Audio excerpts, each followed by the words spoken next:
The Enchanted Castle. Chapter 1. The Children.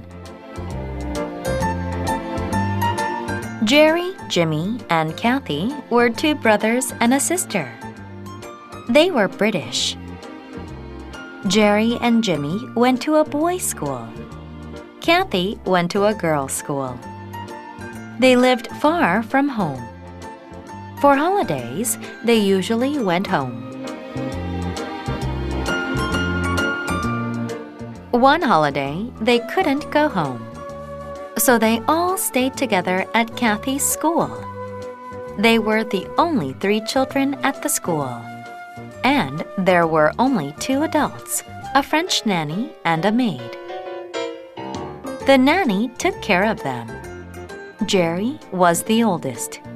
Kathy was in the middle, and Jimmy was the youngest. Jerry was good at talking to adults. He usually got what he wanted.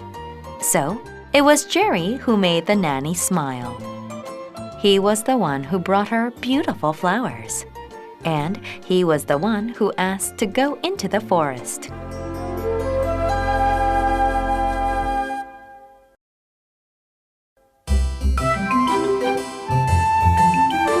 Chapter 2. The Castle. The children had a great time in the forest. They got lost, but they were not afraid. The children found a cave. It led to a long, dark passage. When they came back into the light, it was beautiful. They saw another forest with a lake. They were even deer, and there was a castle.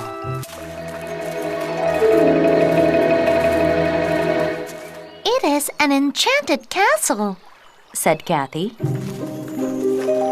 The children went closer.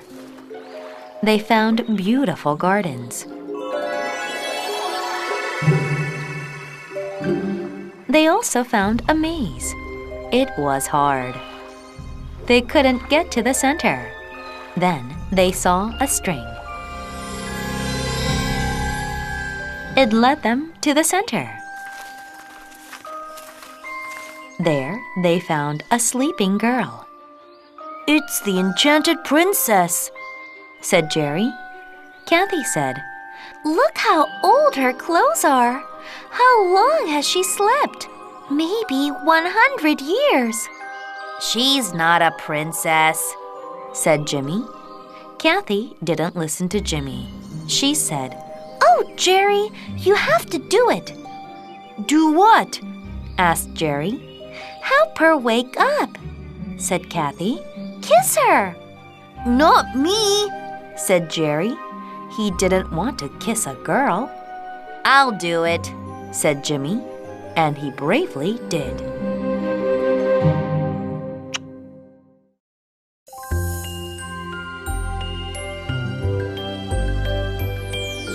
Chapter 3.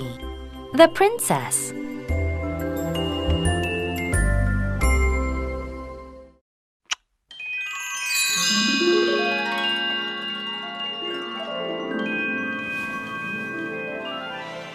The princess woke up. She asked if the 100 years were over. The children didn't believe in magic, but how could they not believe? They were in a strange and beautiful place. And many things are hard to believe at first. For example, Earth is round, but you can't see it. You can't feel it when you walk.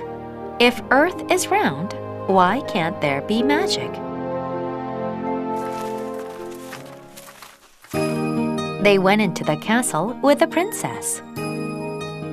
She showed them her treasure room, but there wasn't anything in the room.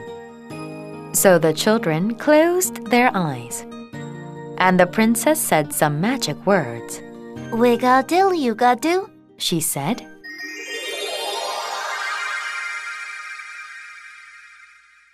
When they opened their eyes, the children saw the treasures. Everything was pretty and shiny. But Kathy found a few things that were strange. Some things weren't shiny. Some things weren't expensive. For example, there was a plain ring. The princess said that it was magic. The ring made you disappear. So she showed them. The children closed their eyes. When they opened their eyes, she was gone. But the girl wasn't really a princess. She was playing a trick on the children. Her name was Mabel. She was the maid's niece. The dress wasn't hers, it was from the castle. The room wasn't magic. She pressed a hidden button. Special walls went up and down to hide the treasures.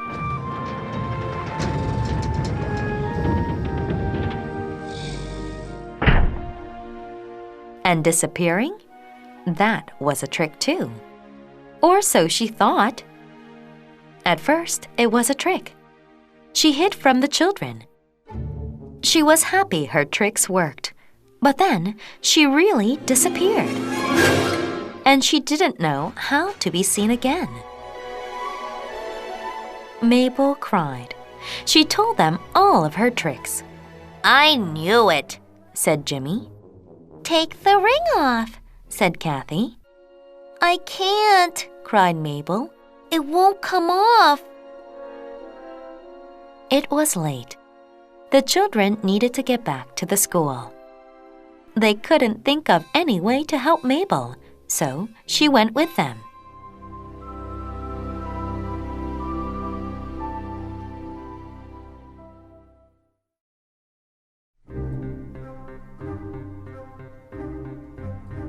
Chapter 4. Tricks. The next day, they still couldn't see Mabel. So they thought of something fun to do. Jerry made himself look different. He put his scarf around his head. He pretended to be from India. He did many tricks for an audience. Everyone was amazed. No one knew that Mabel was helping him. It was fun, and at the end, Jerry disappeared. The ring had come off Mabel's finger. She hid and gave Jerry the ring. It was a great trick, but now the children couldn't see Jerry.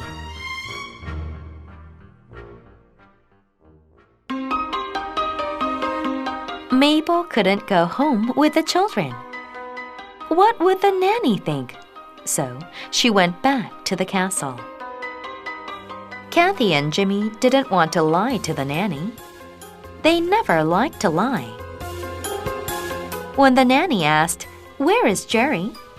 Jimmy told her that Jerry had a headache. It was true. And Kathy told her that he never eats with a headache. It was also true. They never really answered the question.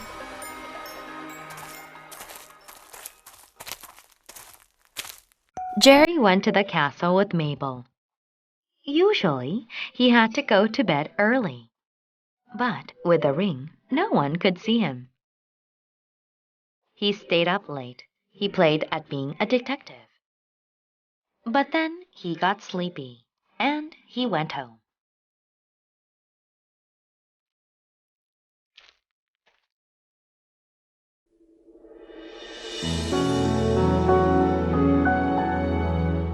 Chapter 5. Wishes.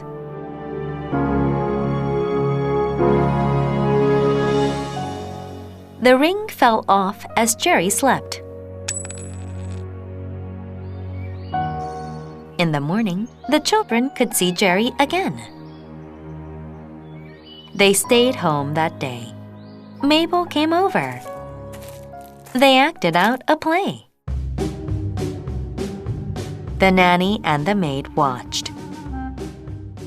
There were others in the audience, too. They were people made from sticks and old clothes. The children made them. As part of the play, Jerry gave Mabel the ring.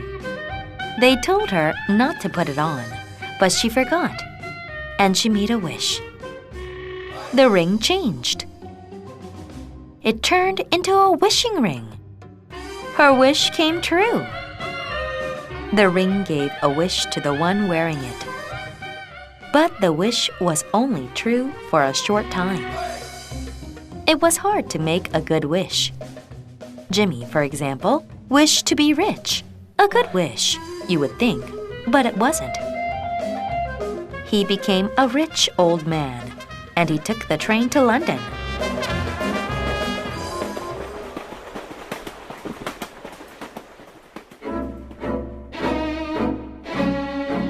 Jerry followed him and helped him before the magic stopped. Jerry tricked Jimmy into giving him the ring, and he wished them back to the castle. If he hadn't, Jimmy would have become a boy again in London. He would have been a poor, lost boy in the city.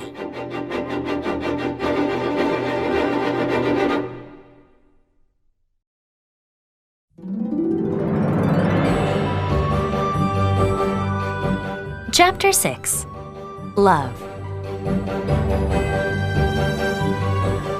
One day, the castle was open to everyone.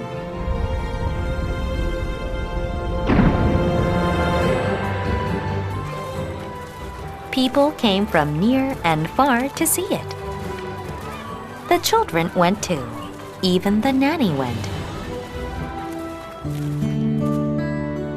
The owner of the castle was there.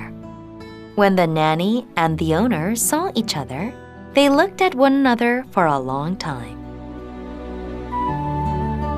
They knew each other. Years ago, they were in love, but they couldn't get married. The owner didn't have enough money, and the nanny, who wasn't a nanny then, was sent away. The two were so happy to see each other. They were still in love.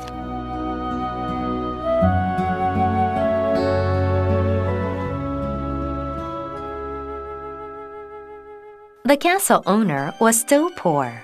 He did not have enough money to live in the castle. But with the help of the children and the ring, there was a happy ending. The castle owner didn't know about the treasure room. The children showed it to him and the nanny. The adults couldn't believe their eyes. Over time, the treasures were sold, and the castle's owner and the nanny got married. And the ring? The nanny made the last wish. "I wish," she said, "that all the magic from this ring was undone. I wish it to be a plain ring. It will be a ring for my wedding.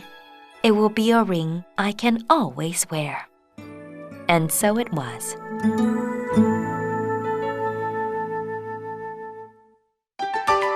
The nanny and the castle owner lived happily after that. And the children, they visited often.